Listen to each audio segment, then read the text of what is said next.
Welcome back, everyone. I hope you're doing well. Today, we got another episode of Napoleon's Marshals. Today, we got Bessières, Macdonald, and Masséna. I hope you're strapped in and ready. I'm glad you're here. We're just going to keep it going. No further thought. Lego.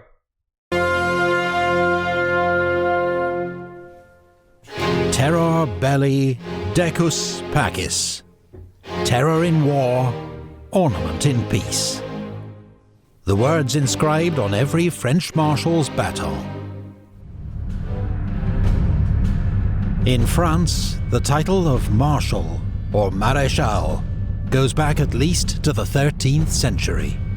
It represents the highest possible position of military authority. Authority symbolized by a marshal's baton. The title was abolished during the French Revolution.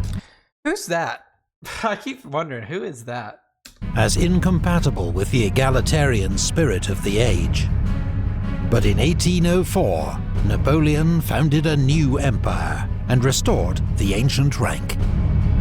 Ancient? This is Epic History TV's guide to Napoleon's Marshals.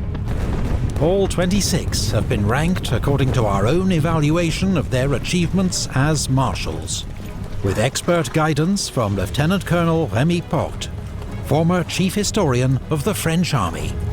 We're in good hands. So far, we've met Marshals Pérignon, Brune, Serrurier, Kellerman, Grouchy, Moncey, Poniatowski, Jourdan, Bernadotte, Augereau, Lefebvre, Mortier, Marmont, Saint-Cyr, Oudinot, Victor and Murat. 9 to go! Who could be a more fitting video sponsor than NapoleonSouvenirs.com, the online shop for fans of the Napoleonic era? Duet Napoleonic and Imperial in Paris. Alright, let's go. Bessières. Marshal Bessières. Bessières. If I had Bessières with me at Waterloo, my God would have brought me victory. Jean-Baptiste Bessières was the son of a surgeon, with a relatively prosperous upbringing in southwestern France. When the French Revolution began, he volunteered for the National Guard and was sent to Paris to join the King's Constitutional Guard, along with his old school friend, Joachim Murat. Oh. This unit was soon disbanded, but Bessières remained in Paris and was among the soldiers defending the Tuileries Palace when it was stormed by the mob on the 10th of August 1792. In the aftermath, he needed to get out of Paris in a hurry, so he volunteered to fight on the Pyrenees front. A lot of people go to the Pyrenees, it seems. His bravery and good sense won him a commission in the 22nd Chasseurs, and he distinguished himself at the Battle of Boulou. Transferred to Italy, his friendship with Murat got him noticed by the army commander, General Bonaparte, who was impressed enough to make him commander of his new bodyguard, known as les Guides de Bonaparte. Bessières distinguished himself as a cavalry commander in Italy, and later Egypt, winning promotion to brigadier and loyally supporting Napoleon at every turn. He became one of the few men that Napoleon regarded as a true friend. Wow. When Napoleon became first consul of France in 1799, he rewarded Bessières with command of the elite Consular Guard cavalry, which he led with devastating effect at Marengo the next year. In 1804, Bessières became a marshal, less for any great military achievement than for being a loyal member of Napoleon's inner circle. Bessières himself was well-liked, kind, well-mannered and generous, a pious Catholic and social conservative who liked to powder his hair in the old style. His young wife, Marie-Jeanne, was also a favourite at court, doted on by Napoleon and Empress Josephine. In 1805, Bessières commanded the Imperial Guard. In December that year, at the Battle of Austerlitz, he played a crucial role repelling the Russian Guard at the battle's climax. At Eylau in 1807, his squadrons supported Murat's mass cavalry charge and made their own disciplined attacks to cover his withdrawal. So it seems like there's such an interesting parallel between him and Murat. However, Bessières' opportunities for glory were limited. Napoleon always held the Guard back as his last reserve, as at Friedland. Which, you can't really penalize him for that. In 1808, Bessières received his first major independent command in northern Spain. That May, the country erupted in revolt against the French. Bessières reacted quickly and decisively, securing key towns and roads.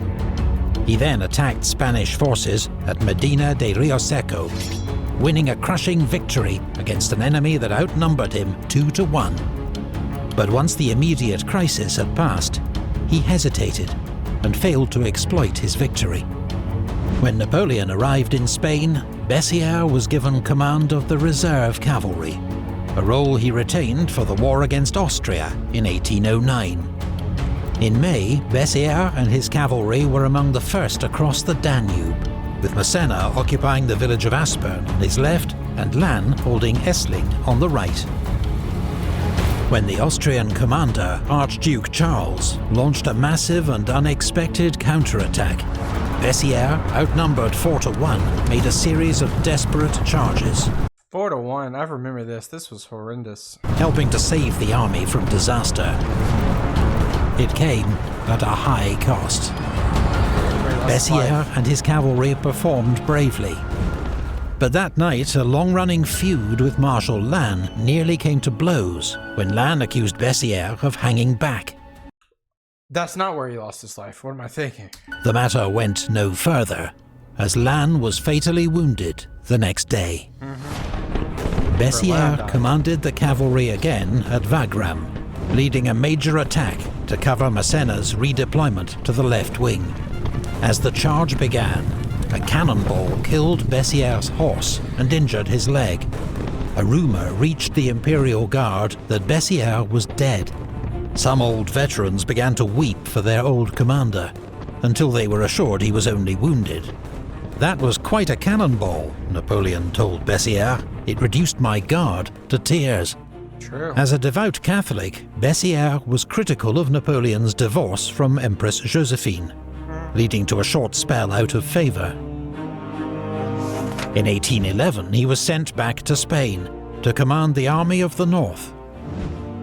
He found an impossible situation: a widespread insurgency and insufficient troops and supplies. He wrote bluntly to Napoleon, stating that the French must give up territory, something the Emperor would never allow. For all his piety and refined manners, Bessières ordered his share of executions and reprisals in his attempt to pacify northern Spain, brutal methods used by many French commanders in this conflict. Later that year, he joined forces with Marshal Masséna's Army of Portugal to take on Wellington's army at the Battle of Fuentes de Oñoro, but was widely blamed for refusing to send in his cavalry to support Masséna's attacks.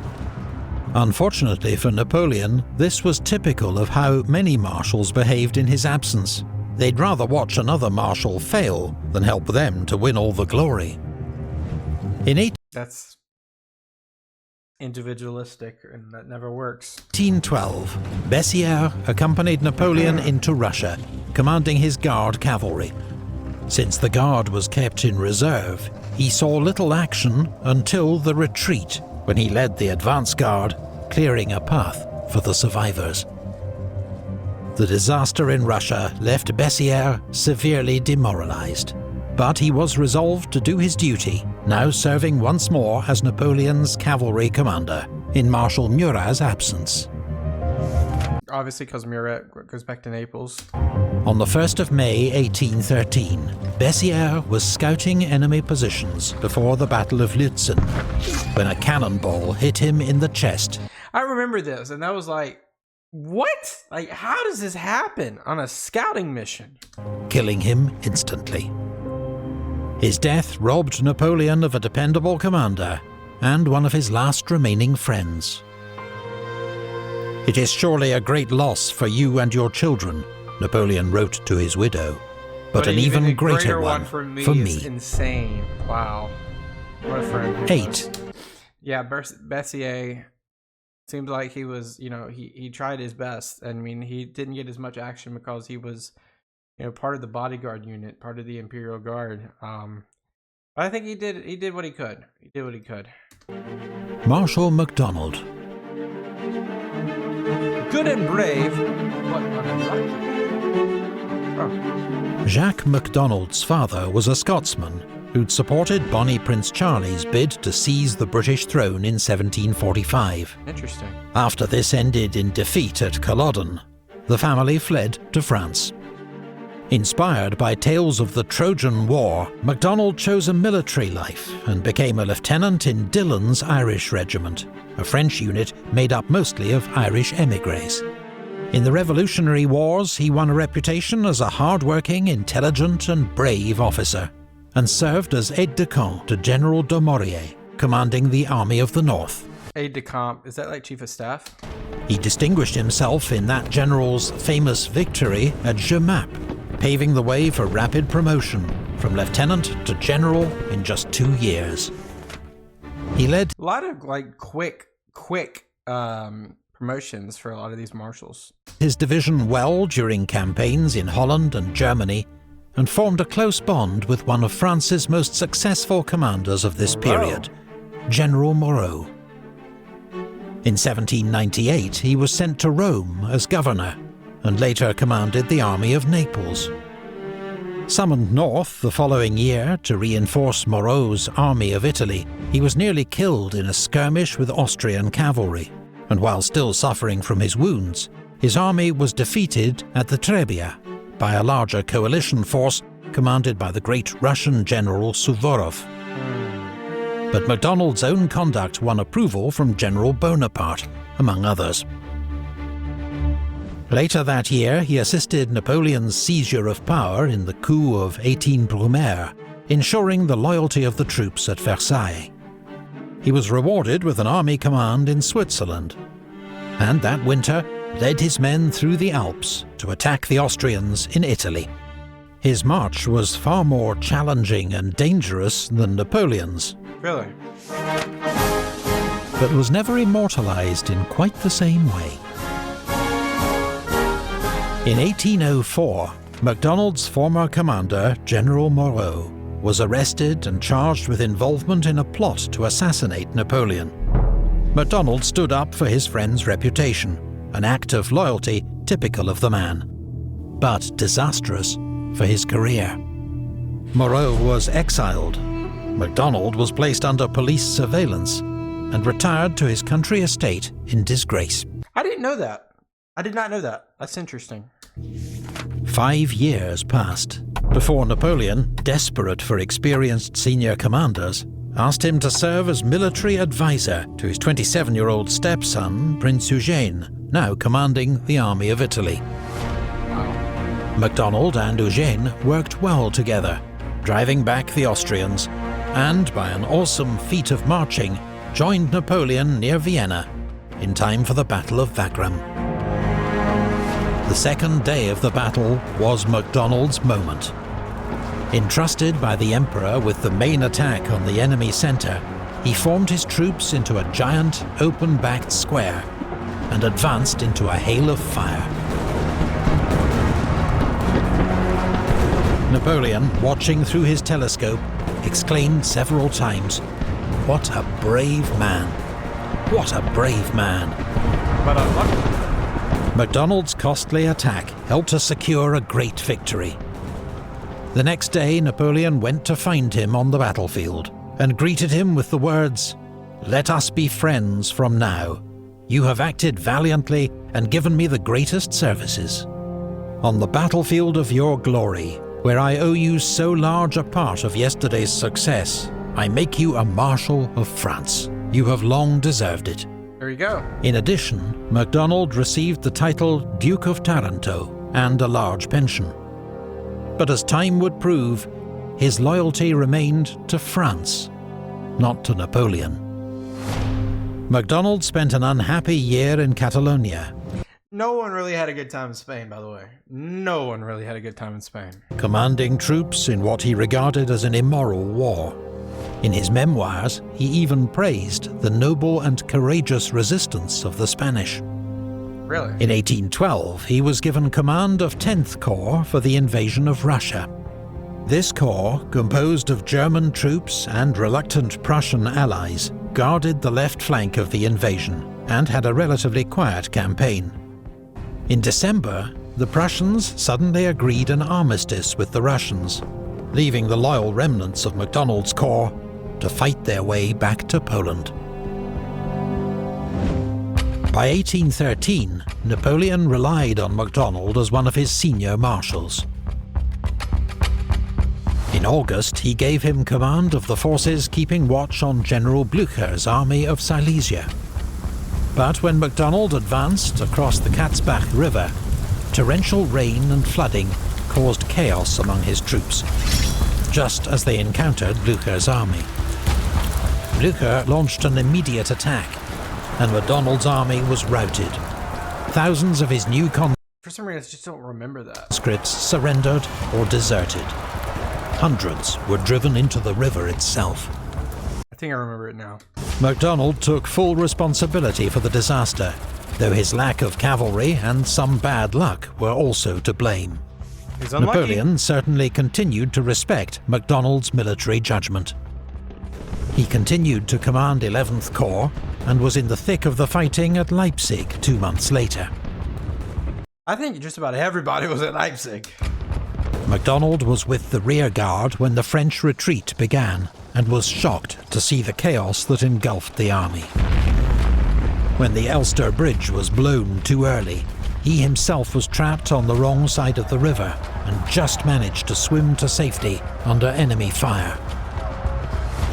Macdonald continued to serve Napoleon as a loyal and reliable commander throughout the 1814 campaign, effectively serving as his deputy at several key moments.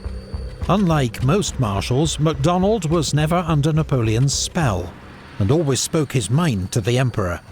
This in itself was a valuable service, though it sometimes led to heated arguments. Because he's more about the country versus a person. His allegiance is to France. That's why it says for France versus for Napoleon. Perhaps inevitably, in April, it was Macdonald and Ney who took the lead in confronting Napoleon with the facts of his situation. The war was lost, and he must abdicate. Napoleon named Macdonald as one of the 3 men who would negotiate with the Allies, telling his foreign minister, the Marquis de Caulaincourt, "Macdonald does not like me, but he is a man of his word, of high principles, and he can be relied on." In their last meeting, a few days later, Napoleon told Macdonald, "I did not know you well. I was prejudiced against you. I have done so much for so many others who have abandoned me. And you, who owe me nothing, have remained faithful. I appreciate your loyalty. Too late." Macdonald was kept on as a military advisor by France's restored Bourbon monarchy. He continued to speak his mind, so much so that Louis XVIII nicknamed him his outspokenness. During the 100 Days, Macdonald remained loyal to the king and attempted to rally troops to fight against Napoleon. Wow. When he saw this was futile, he escorted the king to safety in Belgium, then returned to Paris, where he refused to meet with Napoleon. After the defeat at Waterloo, he was put in charge of demobilizing the last elements of Napoleon's Grande Armée, and helped many officers to escape arrest by the Bourbons. Macdonald was a methodical, reliable if unspectacular commander.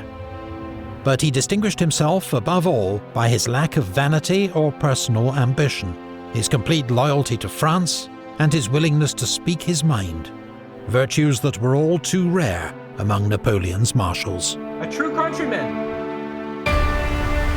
7. Masséna. Marshal Masséna.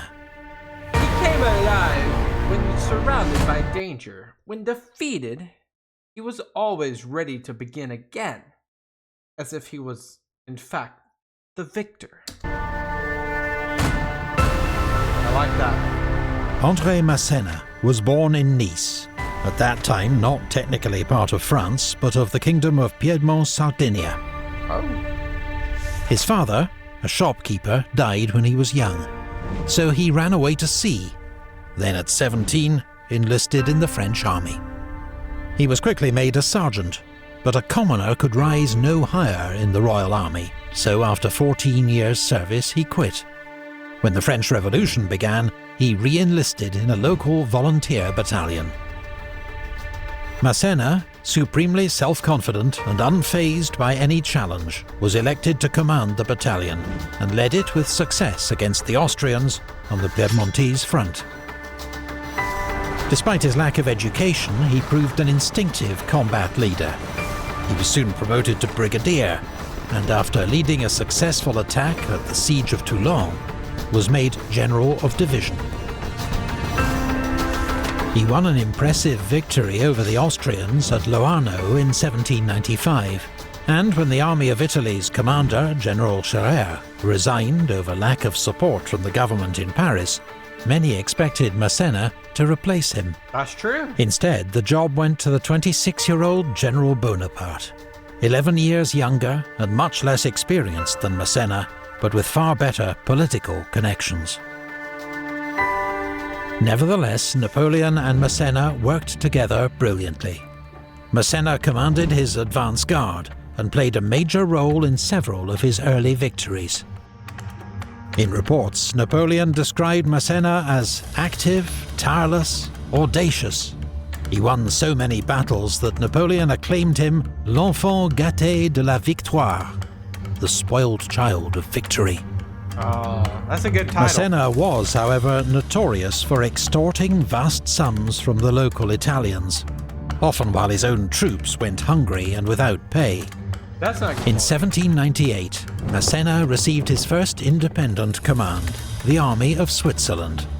The next spring, after French defeats on the Rhine and in Italy, responsibility for the defense of France lay in his hands. Rather than wait to be encircled, he attacked and won a brilliant victory over Austrian and Russian forces at the Battle of Zurich. Rewarded with command of the Army of Italy, Masséna led a heroic defense of Genoa in 1800. He was eventually starved into surrender, but his We remember that, and he had to go back towards France after this, because Napoleon couldn't get there in time. stubborn defense bought Napoleon enough time to cross the Alps and defeat the Austrians at Marengo. Physically exhausted by this last ordeal and surrounded by accusations of corruption, Masséna was recalled to Paris and went into semi-retirement.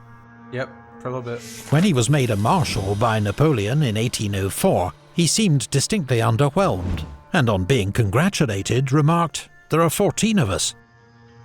But Masséna was one of the few marshals who'd proved themselves in independent command, making him a priceless asset to Napoleon. True. In 1805, he was recalled to active service and given command of the Army of Italy in the war against the Third Coalition.